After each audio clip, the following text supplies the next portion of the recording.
Davis, sometimes you refer to taking a stand as consciousness as being the first and the last stop on this path. Can you expand on this, please? Well, by taking stand as consciousness, I mean simply having this understanding that everything that we experience in reference to our own self. And this is the subjective nature of all experiencing. In a way, this is our daily experiences anyway. Every human being, irrespective of their level of consciousness, irrespective of where they are on the path or whether they are even interested in spirituality, experience reality only through this subjectivity. There is no such thing as objective experience of reality except for the shared consensus. Let's say we all agree that this is a lovely evening. This is, let's say, we are in this country. There are certain shared consensus in terms of what we understand as a shared experience. Yet, at the background of all that, there is this subjectivity. And that subjectivity needs to be examined. So, when we say taking stand as consciousness, we presuppose here simultaneously to have this unwavering understanding that every experience that we have, no matter how mundane or how subtle, profound that experience is being experienced through that universal subjectivity. Therefore, it is the consciousness that essentially one and the only agent here. In addition to that, it has this a certain, if you will, a reminder that up until we are ready to take stand as consciousness, all our undertakings will be from the point of view of what in some of the Oriental traditions spoken of as non-self. Therefore, we will even speak or hear about consciousness in relation to something other than our own reality. Therefore, taking stand as consciousness is simply holding in our understanding that everything essentially is experienced by our own very dear self. Every concept we have, every sensory experience, everything that there is on the account of being illumined by that inner light of our own awareness. So taking stand as consciousness is considered to be, for example, in non-dual tantra as a prerequisite and the first step, because this introduces in one sweeping statement the very essence of all affairs. And it's also spoken as the last step because ultimately this is what we cognize when this becomes direct, visceral experience at the level of cognition.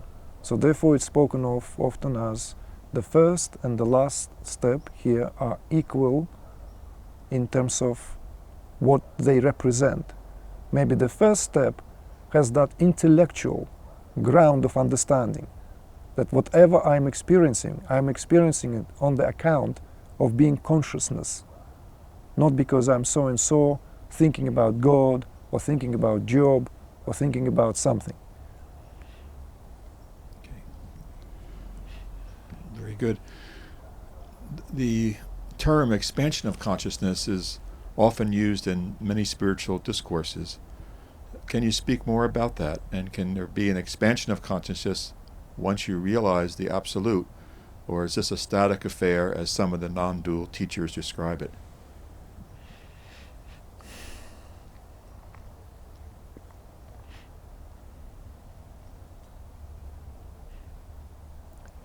Well, we have here again something that need to be inquired, and something that is based directly on all our experiences. It cannot be just taken for granted at the face value of what the term here represents. However, it will be helpful if we hold in view that this very, very well-known Sanskrit term, Brahman, which is universally used in Indian subcontinent with reference to the ultimate reality. Brahman is all there is. Brahman is the beginning and the end. Brahman is beyond of the beyond. Brahman is the self. Brahman is the absolute. It is a Vedantic, or the term used by the Vedantists. And Brahman here represents the ultimate reality. So the very root of the term Brahman, Br, means to expand. So the very root of the term Brahman is the nature to expand. The nature of Brahman is to expand. And interestingly enough, this is our experience if only we pay close attention. Every experience has that quality of expansion. Whether this is minute sensory experience of, let's say, picking a jasmine flower and smelling it and inhaling its scent, that sense of expansion there gives, if you will, that expansive nature of that experience, which could be said is being confined to a simple act of simply smelling this or that flower. Our spiritual experiences or experience in meditations have the same nature, of the same character. There is this sense of expansion, going beyond of that what we consider ourselves to be in any way. So it is our direct experience. If that was not so, then India, which is a very ancient civilization, where that insights into the nature of ultimate reality is an ongoing affair, they wouldn't have come up with such a distinctive term. So, furthermore, we know that scientists are baffled by this phenomena that there is this continuous expansion of the universe.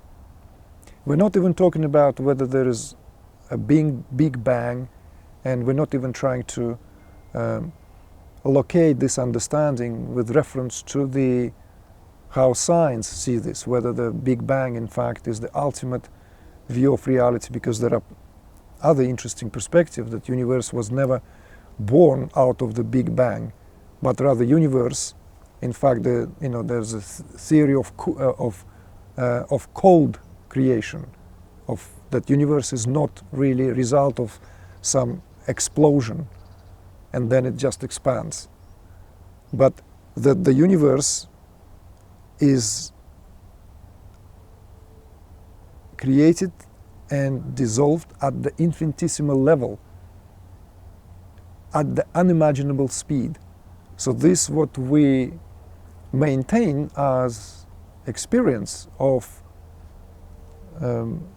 reality is maybe fragmented due to certain experiences, like now this experience take over, then another experience take over, like now we're hearing the donkey playing at the background, right? Then we may hear some thunder, rain, or what have you, and some sound of the water at the pool.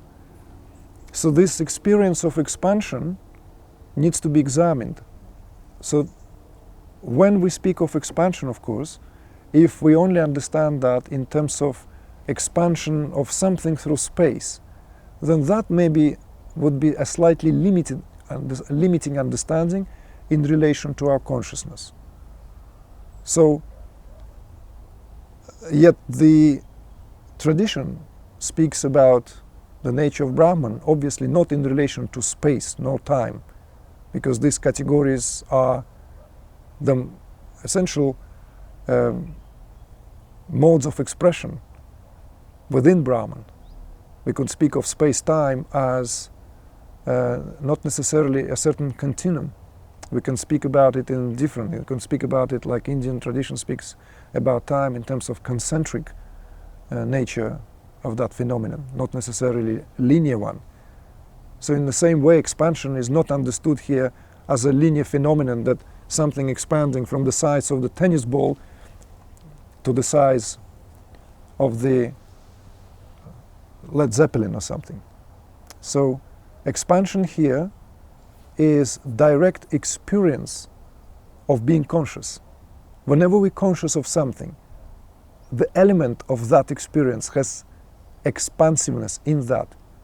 So this is how consciousness have been spoken about, how awareness have been referred to in, let's say, Indian tradition, and we know like such authoritative figures as Ramana Maharshi, and even some of the teachers who were of following up generation, Ramesh Balsikar or Papaji, all use that term Brahman. They use that term Brahman. So whenever the non-dual teachers feel unease with that term expansion, perhaps they simply do not know that dimension which is understood to most scholars of Indian philosophy. It's not a big deal, really. So it's really what we need to examine is the quality of experience.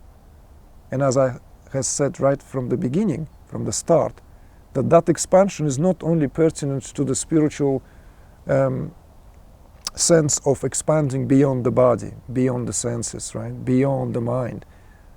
It can be examined at the level of mundane experiences available through the senses. Whenever we are conscious of something, whenever we are aware of something, there is a sense of expansion. So therefore this conclusion that Brahman and the body of Brahman, as the universe is often spoken and related to, is perpetually in a state of expansion.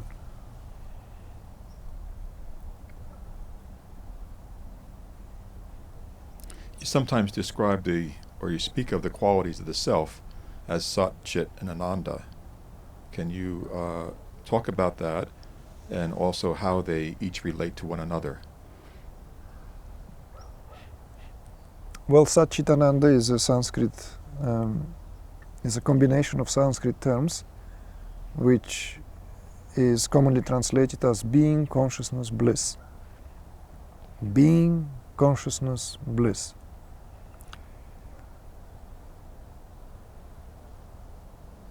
What is being? What is consciousness? What is bliss? Yes, we often come across these statements that being, consciousness, bliss is the substratum of creation. It's the essence or the nature of absolute. In other words, if absolute is beyond description, if absolute by its very nature transcends all categories, still there are certain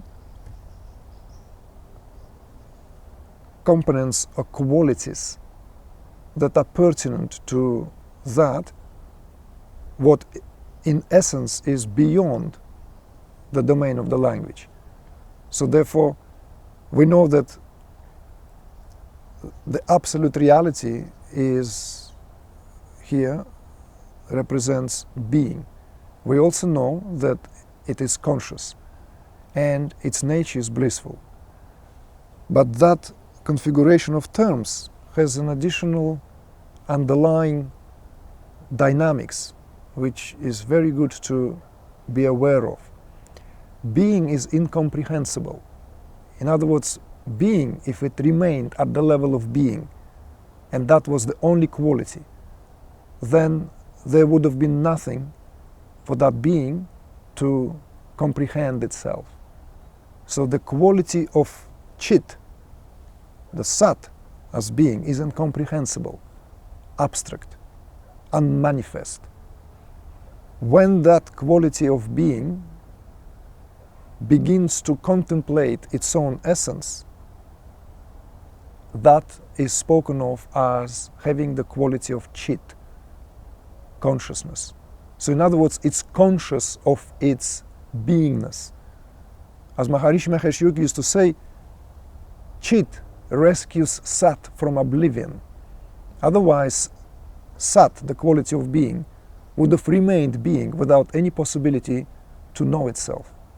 So the quality of consciousness here is what gives being possibility to contemplate its essence. So therefore its fundamental quality of absolute is to know itself in all circumstances. Now, that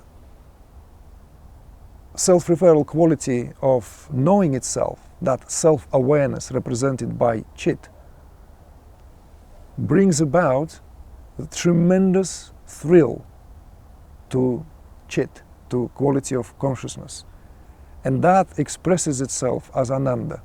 That expresses itself as bliss. Therefore, it is always spoken of as three together. So the substratum of consciousness is spoken together in one sweeping sentence. Sat Chit Ananda. It is always being, it is always conscious, and it always blissful of its own essence. So this is what the term really represents and what it stands for. Can you speak a little bit more about Ananda, that level of bliss?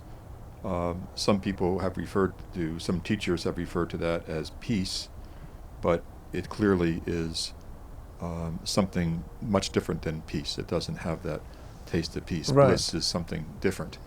And so I'm not sure whether that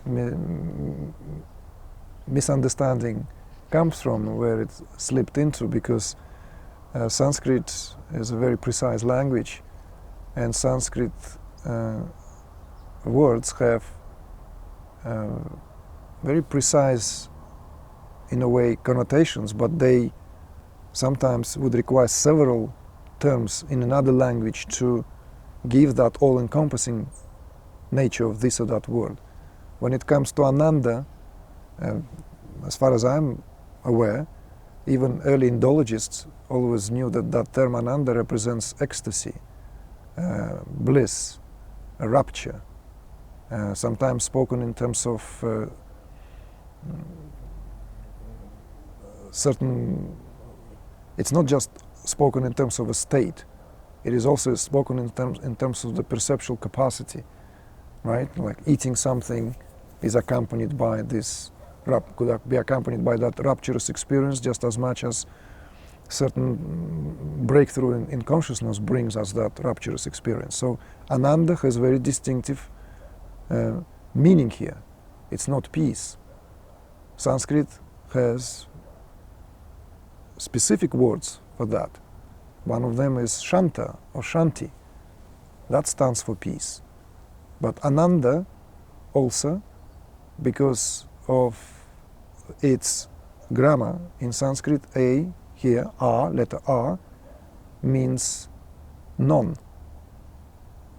So what it means here, Ananda, it's uninterrupted experience of that Ananda. Nanda here represents that quality of thrill, that consciousness is undergoing a thrilling, bubbling experience of itself. So Ananda, it's uninterrupted thrill within consciousness. So it's not at all to be misunderstood or somehow misinterpreted with other qualities. Qualities of serenity, qualities of equilibrium, qualities of peace, and tak dalее, because all these terms have other Sanskrit terms, as have been mentioned: Shanti, Sattva, satyam, and so forth. So therefore, let us not mix apples and pears. Let us have very clear understanding what Ananda really represents.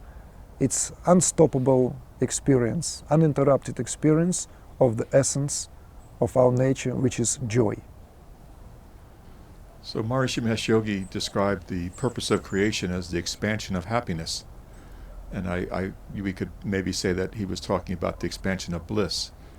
Yes, that's how it's often spoken. Yes. Very much within Indian tradition, this is how Ananda is understood. It's the purpose of creation. The very purpose of awareness taking form. The universe is the form of awareness. Now if we take this understanding present in tantric tradition, that Tantra has this term Shiva, which stands for pure awareness, and the world, or the manifested reality, the world as we know it, is spoken of as the body of Shiva. So, and the body of Shiva is for the sake of that thrill, for the sake of that experience of Ananda. So of course, if we somehow ascribe to it or project certain very, very humanized nature of experiences, where we try to confine maybe that experience of Ananda to certain human emotions only, then we might miss the sheer grandeur and loftier meaning behind that term. So all of us are always seeking happiness. We're always experiencing moments of happiness. But how does the seeker come to live that uninterrupted feeling of bliss? Is that even possible, that someone can be in an uninterrupted state of bliss all the time? Or is it... Okay, so this is where we might run immediately into some assumptions making that the experience of bliss is always experience of some kind of what from the mundane point of view of the use of the language means some positive experience. Positive in a sense like cozy experience of that joy. In fact, Ananda could be nothing of the kind. There may be an experience of overwhelming, in essence, in nature. And yet, it is accompanied by that inner sense of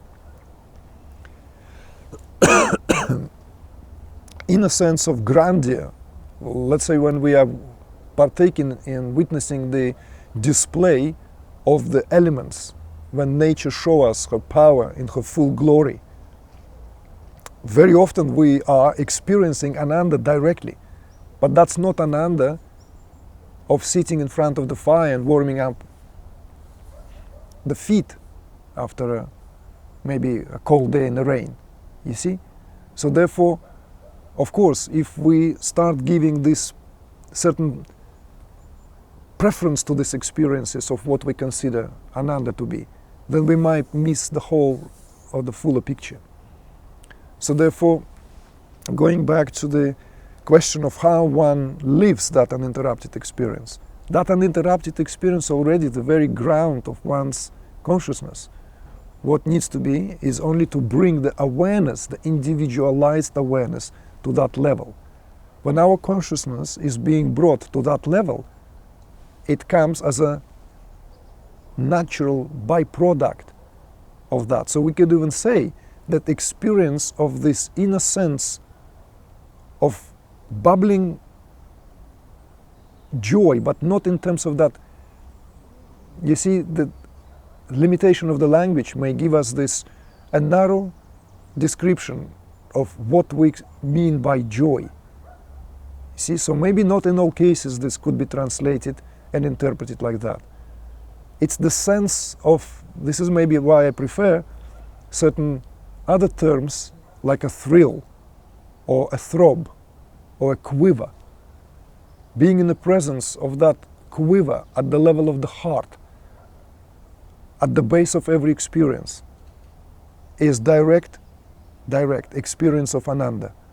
So therefore, it can be experienced positively in terms of enjoying the sunshine, or a sunset, or a sunrise, or starry sky, which all could be understood to be very joyful experiences, right? Or it can be experienced as eating strawberry, drinking hot water when one wants to warm up one's cockles, you know. So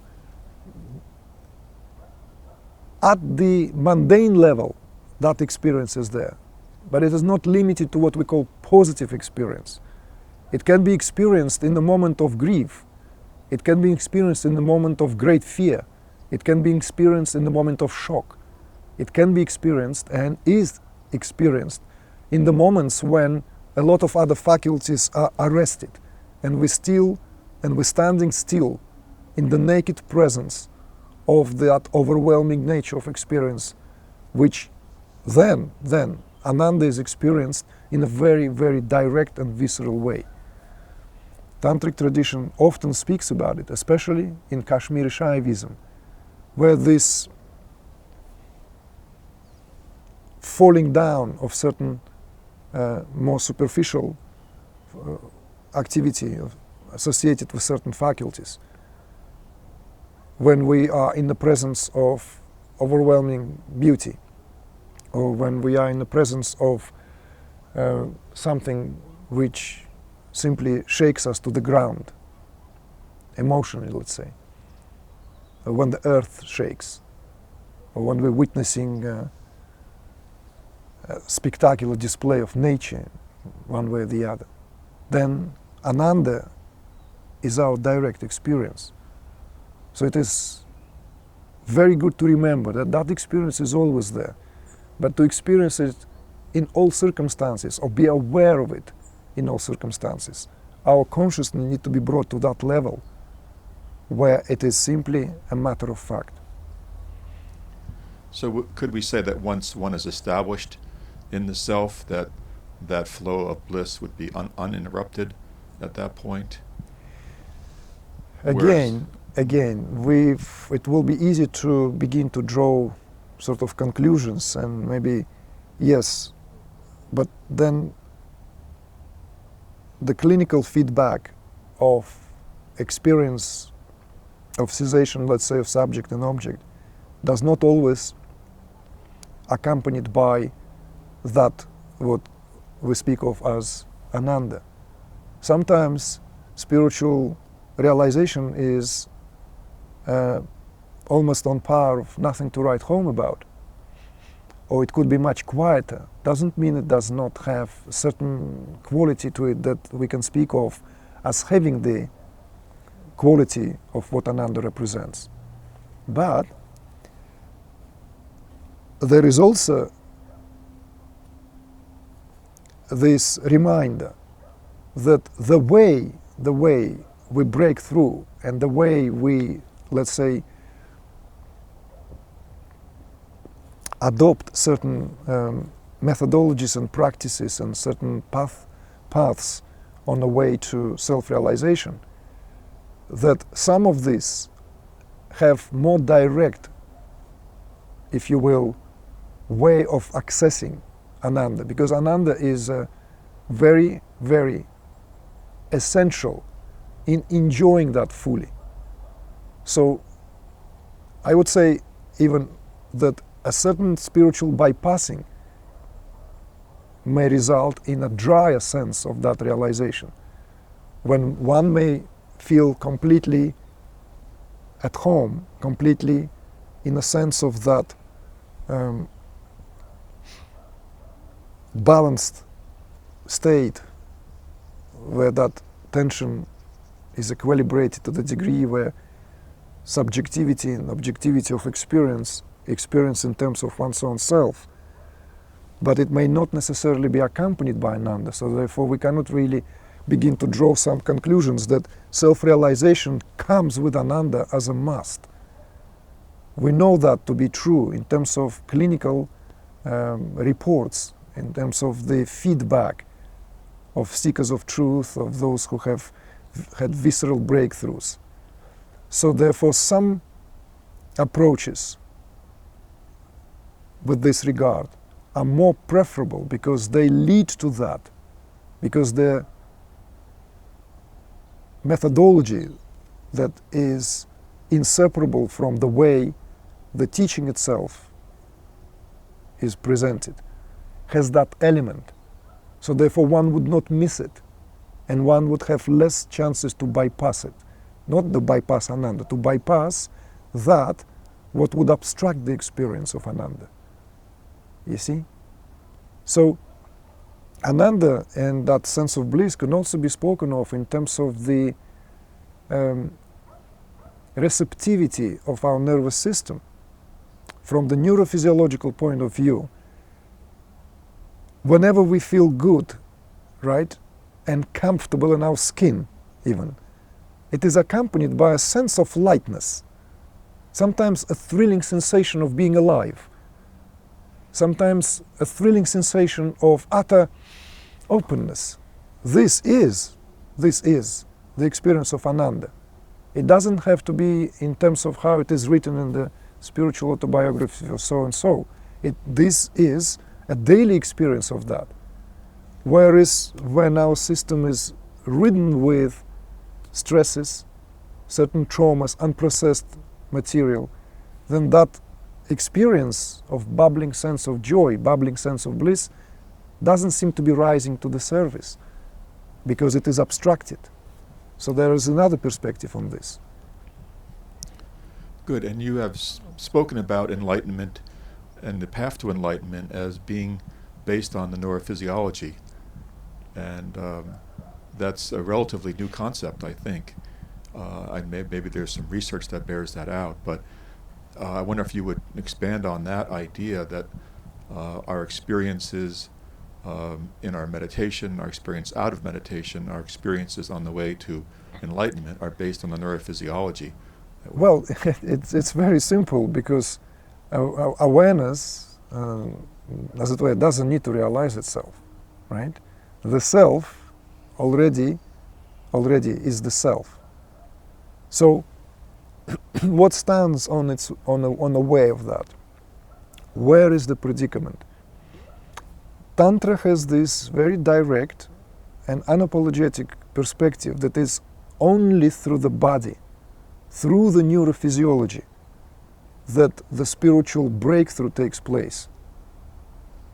So one way or the other, and of course Tantra also operates with profound level of understanding when it comes to these processes, the processes which are intimately linked to the esoteric anatomy, to the side which some other traditions are much more vague about. It may still be present in these traditions, but the tradition is much more opaque about it.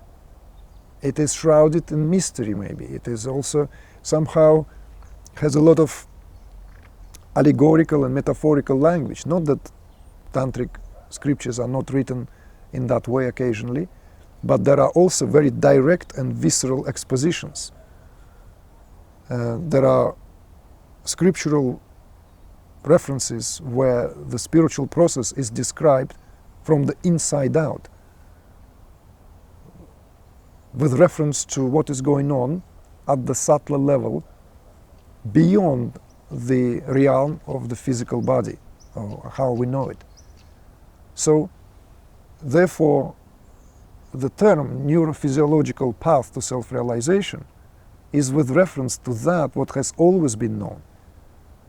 And Tantra comes from the portion of the Vedic culture which has its provenance in Atharva Veda, the fourth of the most principal Vedas.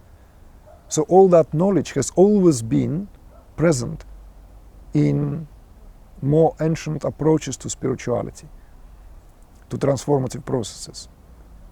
Tantra simply happened to be a revival of these teachings sometimes in the Middle Ages in India.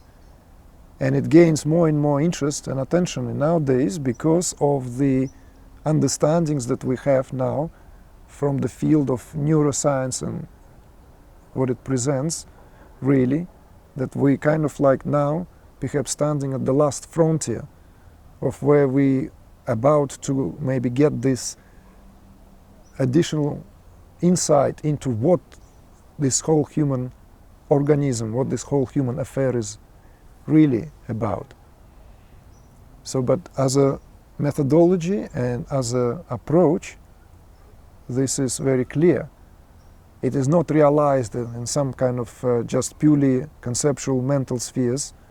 It is a visceral process down to the transformation of the neurophysiology, where the juices of the body, the hormone production, and all of this play a tremendous role. You know, you often speak about the householder path and the renunciate path. And when you mention this, many times you're talking about various tantric teachings. So the question I have is, what is the shared territory that of both of these paths?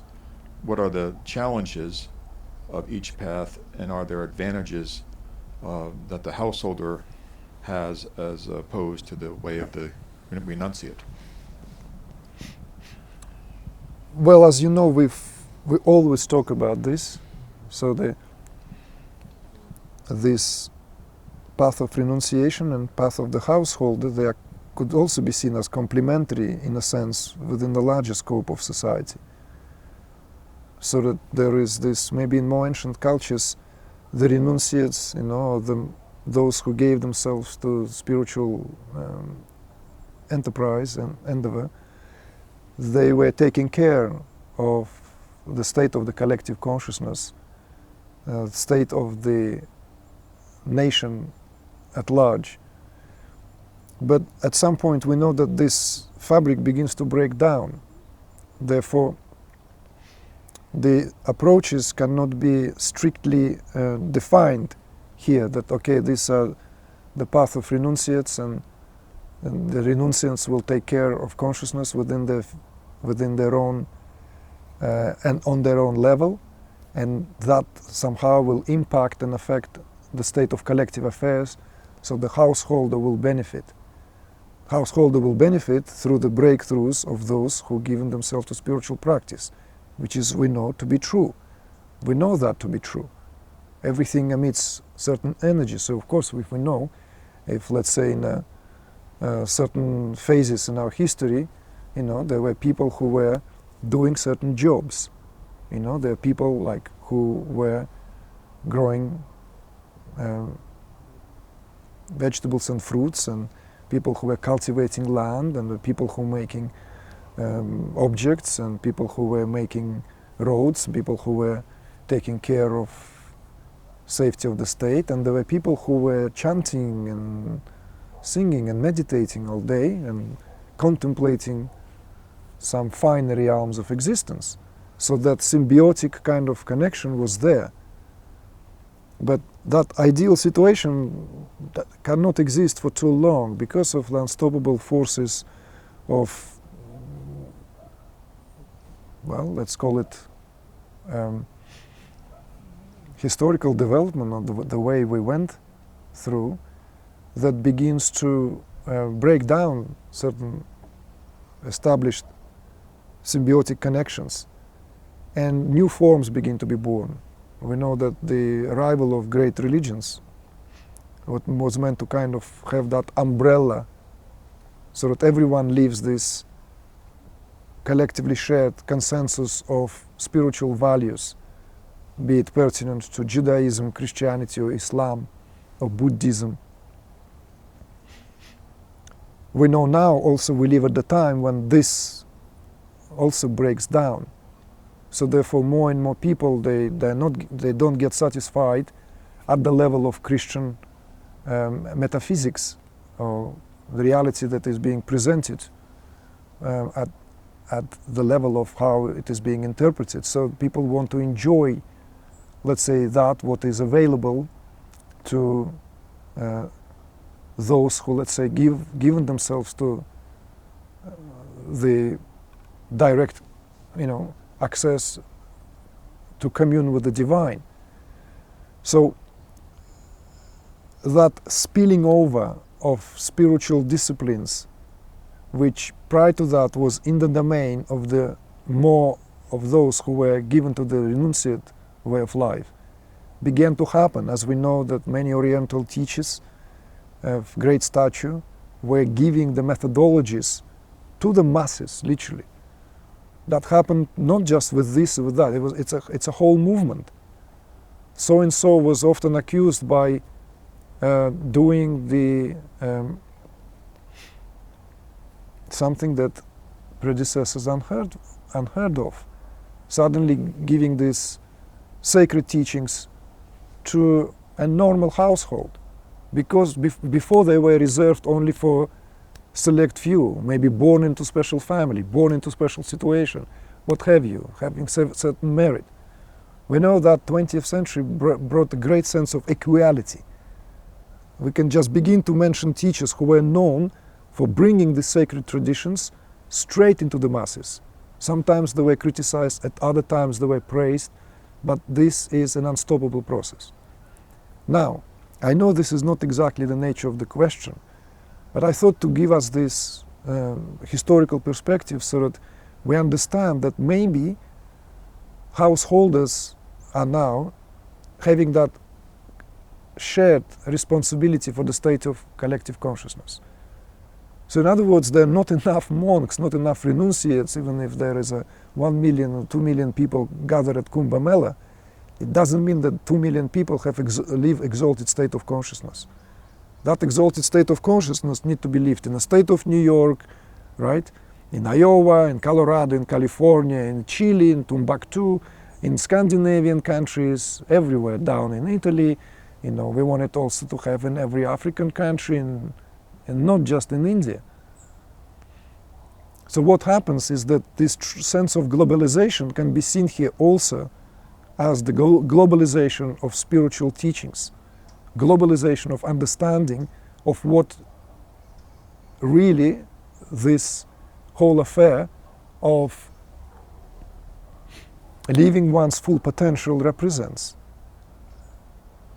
When this understanding is there, then certain subtleties of what is more pertinent to the path of the householder, more applicable and more simply useful, and what is more in line with the life of the one who is renunciate. To begin with, in Western culture, we do not have infrastructure for the renunciate way of life, unless we would go to some monastery, right? But that's not necessarily maybe to the way we understand that. Maybe if I want to practice certain Vedic or Tantric or Taoistic path and methodology, that Christian monastery may not offer that to me. But I don't know that many monasteries in the West where one can just kiss goodbye the household way of life and say, well, I'm off now, I'm out of the matrix of all that arrangement, and I've given my life to the service of the Spirit. So when it comes to the situation of the householder, we need to have this very clear understanding, very down-to-earth understanding of what it pertains. And it includes, of course, the pluses and minuses, of which you also speak very often. For example, the renunciate is in a better position in terms of the possibility to contemplate on the nature of their spiritual breakthroughs. Coming out of state of absorption, there's more time to simply give for these insights. Household is thrusted into the midst of the affairs of needing to take care of the business, whatever that side of life, whatever business one is involved in. whether raising kids, raising family, being self-employed, working for the company, having one son, this is all still essentially has its own dynamics. So therefore, householder is in disadvantage when it comes to this. When it comes to the possibility and luxury of contemplating, having enough spaciousness to carry that state from meditation to meditation, from breakthrough to breakthrough. With that being said, householder has a unique aspect which need to be known to spiritual seekers who essentially belong to that category. That every spiritual breakthrough, every spiritual insight, every realization, every proper understanding is given chance to be integrated there and then immediately. In other words, the rubber hits the road on a daily basis. It never given to this possibility for any kind of whether this is really integrated or not. Experience, and it's got to go through the mesh of life. Experience through the mesh of life. Experience through the mesh of life. Diving in, coming out. Diving in, coming out. This, in a way, is a superior form of integrating. So therefore, some householders are in a more advanced position because much less room left for mood making, for building of certain spiritual structures where superego hides, and so forth.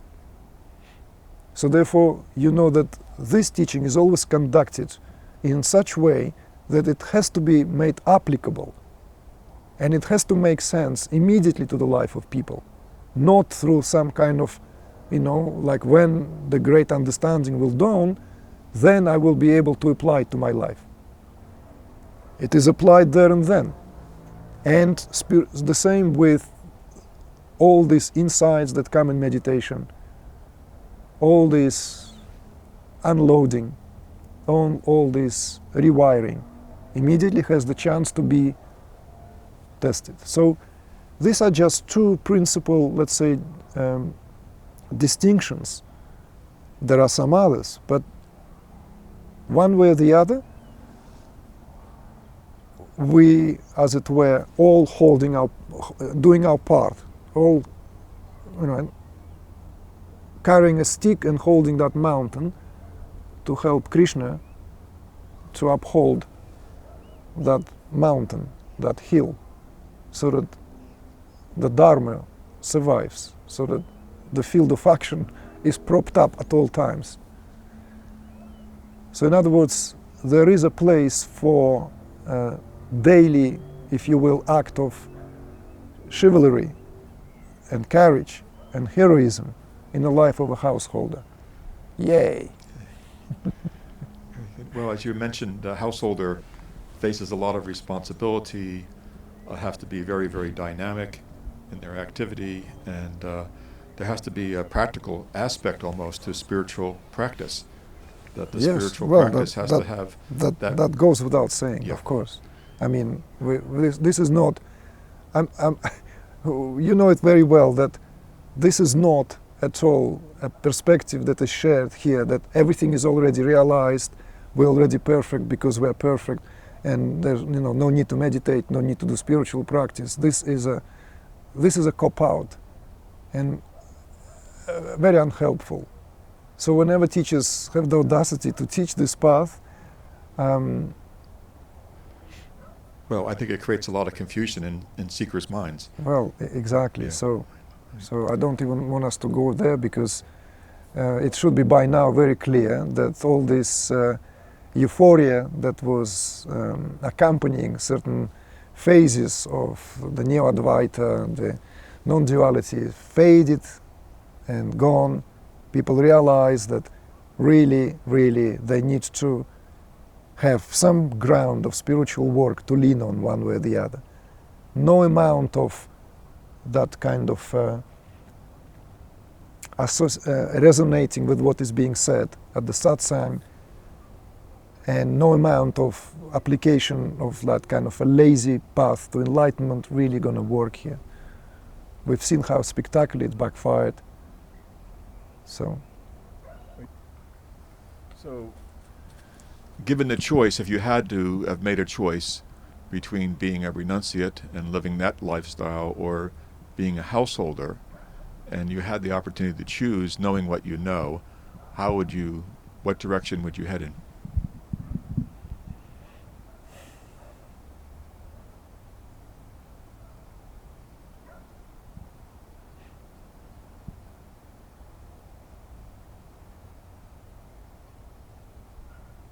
One way or the other, the difference between a renunciate and householder is of a superficial value, really. One can renounce this world, but secretly be ravished by desires within, and this sooner or later would present itself as the biggest spiritual dilemma. In the same way, one can be fully immersed in the world and feel as if one has missed the greatest opportunity for claiming that what is rightfully one's essence. But the real thing here is that renunciation and being in the world is all there is at the same time. It's being able to leave the world, being fully plugged into it at the level of being already fully renounced. And then every action, every activity in the world is done from a very different place, because this act of renunciation took place. What was renounced is only the sense of pseudo I. So this is how renunciation needs to be understood. If that pseudo I, that non-self, is renounced, then it doesn't matter whether one is in the cave or one is in a family situation where one needs to adhere to comings and goings and all the enchiladas and all the ups and downs and the joys and sorrows. Where's the difference? The world is in the head anyway. That same world is in the head of the renunciate in the cave. That same world is in the head of the householder. So therefore, renunciate or householder only belongs to the superficial level of affairs, of understanding what this really is. Therefore, that what needs to be renounced would need to be renounced by anyone when this comes to the process of self-realization. Because realizing oneself is inseparable from realizing the non-self. So this renunciation is a prerequisite. Then it's only a matter of where one wants to be plunged into. So really, there's no such thing as how would I see this if given the circumstances I could replay it. No such thing. So it's really the same side of the one coin. Yeah, we could say that. Yeah. Okay. Well, thank you very much. It's been fun talking with you. It's lovely. Thank you. Okay. Lovely. Thank you.